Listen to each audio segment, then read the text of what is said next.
साहेब phone का उचलला नाही? तुम्ही म्हटले मी सांगतो थोडा वेळ, ते सांगायचं. ते काय आता तसं कसं आहे माहिती आहे? पहिलं म्हणजे आता हे जे चाललेलं आहे आपल्या तालुक्यामध्ये मागच्या अनेक वर्षापासून बिबट्यांची समस्या आहेच.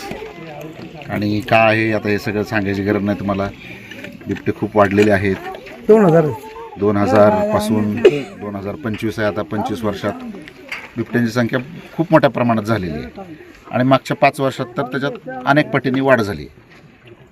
आता मुख्य आपला प्रश्न हा असतो की शेतकऱ्यांना पाणी भरायला जावं लागतं आणि विशेष करून उन्हाळ्याच्या पिरियडमध्ये पाणी भरायला जावं लागतं.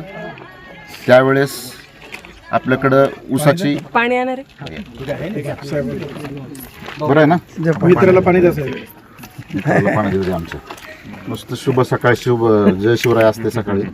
पण हे का असं का केलं, मला काही जरा एक शब्द तरी बोलायचा होता ना माझ्या. त्याच्या मित्राच्या काय झालं धक्का लागला एक म्हणून ते शब्द- मित्रासाठी उभे राहिले. साहेब तुम्ही मित्र आहे तसाच मित्र आहे. याचं एवढं नुकसान झालं साहेब का हात त्या नुकसानीतून बाहेर पडत नाही. त्याच्यामुळे डायरेक्ट मित्रांनी मित्र वनव्यामध्ये गारव्या तब्येत बरी नाही, काळजी घ्या. तब्येत नाही बरी, काळजी घ्या. तब्येत बरी नाही, काळजी भावना पोचल्या तुमच्या. घ्या. सर तुम्ही कंटिन्यू करा.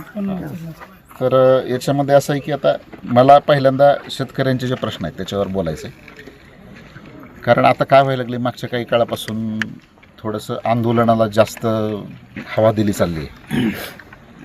म्हणजे मला असं म्हणायचं नाही की तुमची बाजू चुकीची आहे. बऱ्याचदा असं होतं की वेगळ्या कारणानं ती आंदोलनं उभी राहतात.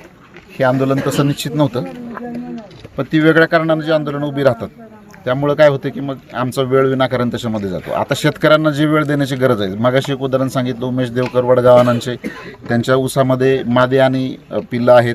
तिथं आमचे कर्मचारी पोचून त्यांना मदत देणं गरजेचं होतं, कारण आजूबाजूचे सगळे ऊस कापले गेले आहेत आणि तिथंच हे आहेत, पिल्लं आहेत आणि मादे, तिथं धोका असतो. म्हणजे अशी स्थिती अनेक ठिकाणी आहे तालुक्यामध्ये. मग जिथं काही ऊस कापायचं राहिलेलं आहे तर हे प्रायोरिटी म्हणून आम्ही बघतो आणि जिथं शेतकऱ्यांना गरज आहे तिथं मदत दिली जाते. मग हे महत्त्वाचं नाही का? आहे ना महत्त्वाचं. त्याच्याशिवाय जाताना येताना चकमकी होतात, त्यासुद्धा वेळच्या वेळेला आम्हाला टॅकल करावं लागतात. कर्मचाऱ्यांना तिथं पोचावं लागतं. मी स्वतःसुद्धा गस्तीमध्ये आता सामील होतो आहे मागच्या काही काळापासून, कारण 1 वर्षापासून तरी निश्चितपणे. कारण समस्या खूप, त्याचं स्वरूप खूप वाढलेलं आहे आणि आपल्याला नुसती आंदोलनं करून हा प्रश्न सुटणार नाही. कायदेशीर मार्गाने आपल्याला जावं लागेल, कायदेशीर मार्गाने त्याच्यात मार्ग काढावा लागेल, तरच आपलं काम होणार आहे. जसं आता नसबंदीचा आपण प्रस्ताव पाठवलेला, 115 मादी बिबट्यांची नसबंदी आपण प्रस्तावित केली 1 वर्षापूर्वी. त्याच्यात एक मिटिंग केंद्र शासनाची झाली. साधारण 28 बिबट्यांना नसबंदीला परवानगी देणार आहेत असं समजतंय, पण अजून काय आलेलं नाही. मागाशी खासदार साहेबांनाही बोललो मी. खासदार साहेब म्हणले मी त्याच्यामध्ये पाठपुरावा करतो आणि पुढच्या काळामध्ये एखाद्या 2 महिन्यामध्ये त्याला मान्यता मिळवून घेतो असं ते बोललेले आहेत मला. त्यांनी शब्द दिला आणि ते निश्चित करतील, कारण पहिल्यापासून त्यांनी पाठपुरावा त्यांनीच केलेला आहे याच्यामध्ये. आणि म्हणजे हा लॉंग टर्म आपला उपाय आहे. याच्यात संख्या कमी झाली तरच आपलं काम होणार आहे. जुन्नर तालुका पूर्णपणे बिबटमुक्त होणं ही गोष्ट शक्य नाही.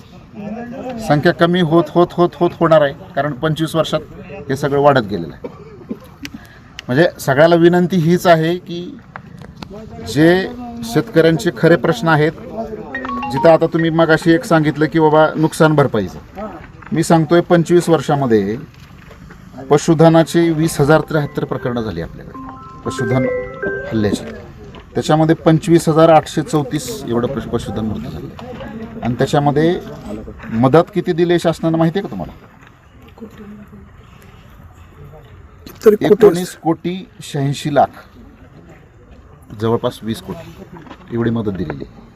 म्हणजे एवढी प्रकरणं झालेली आहेत. म्हणजे असं आपल्याला म्हणता येत नाही की 14 ते 24 मधली फार मोठ्या प्रमाणात प्रकरणं राहिली. काही राहिली असतील, पण त्याला न्याय देण्याचा प्रयत्न करू ना. ती प्रकरणं आणा, मंजूर करून देऊ आपण, त्याच्यात काही अडचण नाही.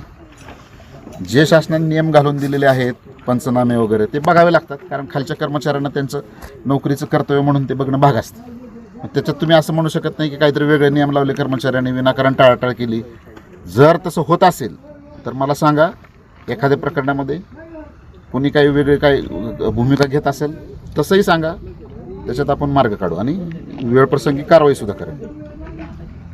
म्हणजे अशा पद्धतीनं झालेलं आहे. पीक नुकसानीचे सुद्धा 2071 प्रकरणात जवळपास 1.25 कोटी शासनाने दिलेले आहेत. म्हणजे प्रकरणं मंजूर बहुतांशी 99% तरी झालेलीच आहे. वन विभाग आपलं काम करत आहे.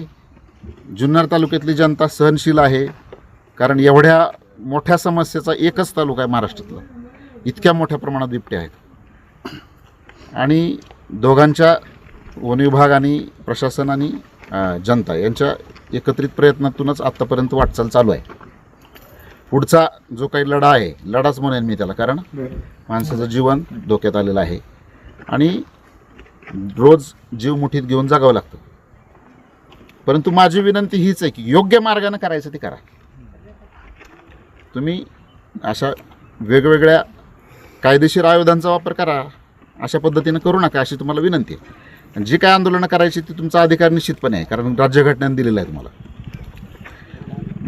आता मी कशामुळं फोनवर बोललो नाही हे सांगतो. जे आंदोलन मागं काय ते पिंजऱ्यामध्ये माणूस गेला होता आणि त्यावेळेस एक फोन कॉल झाले मला 2-3. मी तात्काळ रिप्लाय करत असतो. तर त्यावेळेस त्याच्यावर लाऊडस्पीकरवर फोन सुरू होता. मी फक्त एवढंच म्हणलं की कायदेशीर आंदोलनाचा अधिकार तुम्हाला आहे, ते तुम्ही करू शकता. मी त्याला काय करू शकतो. टेक्निकल काही चुकीचं नव्हतं. असंच बोललो तुम्ही. तर याच्यावरून फक्त म्हणजे एवढ्या वाक्याचा गैरअर्थ घेऊन आणि तुमचे यूट्यूब चॅनल्स वगैरे सगळे यांनी त्याला प्रसिद्धी दिली, हे चुकीचं आहे ना. त्याच्यातून आंदोलन झालं, 2 तास पुणे नाशिक हायवे रोखला गेला. ह्याच्यात दोष कोणाचा आहे? मी काही चुकीचं बोललोच नव्हतो, तरीसुद्धा भोगावं लागलं ते.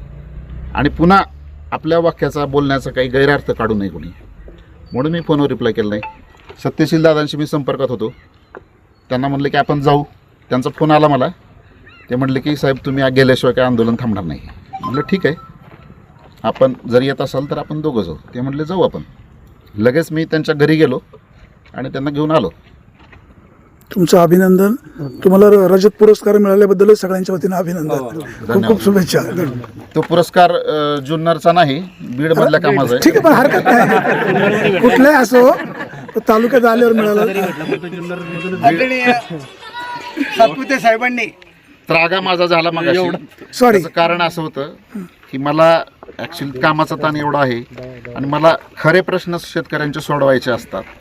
असे आंदोलनं आता हे चुकीचं आहे असं मी म्हणणार नाही, कारण ते चांगल्या भावनेतूनच केलं आहे त्याने महाराजांनी पण माझं एकच म्हणणं होतं की सचिन थोरे मित्राने एकदा सांगायचं तुम्हाला किंवा हे असं परस्पर करायला नव्हतं पाहिजे. असं काही वाणी साहेब आदरणीय तुम्ही चला.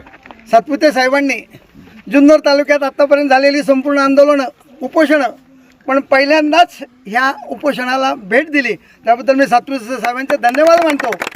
जुन्नर तालुक्याचे लोकप्रतिनिधी, मी काय म्हणतो वाणी साहेब, साखर कारखान्याचे चेअरमन आदरणीय सत्यशील दादा शेरकर हे उपोषणकर्त्यांच्या पाठीशी उभे राहिले आणि उपोषणकर्त्यांना शेवटपर्यंत पाठिंबा दिला आणि उपोषण सोडायला लावलं. मी सत्यशील दादाचे धन्यवाद म्हणतोय. उपोषणकर्त्यांनी जे उपोषण केलं हे कोणासाठी केलं? सर्वसामान्य जनतेसाठी केलं. ह्या जनतेच्या माध्यमातून मी लोकप्रतिनिधी म्हणून सत्यशील दादांचे सुद्धा आभार मानतो आणि धन्यवाद देतो. जय हिंद, जय महाराष्ट्र. छत्रपती शिवाजी महाराज की जय. जय शिवराय. आज काल आम्ही या ठिकाणी आंदोलनाला सुरुवात केली होती.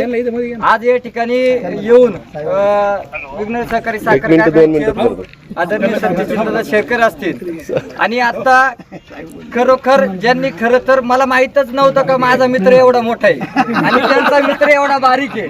आज खरं तर मित्रत्वाची भावना त्यांनी दाखवली आणि या साहेब या पुढे साहेब मित्र म्हणून तुम्ही एका बाजूला मित्र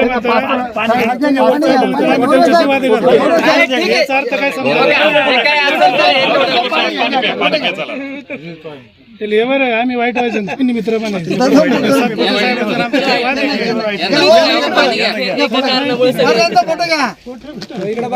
सरपंच साहेब इकडे ना तुम्ही फोटो कॅमेऱ्यामध्ये कधीच नसतो.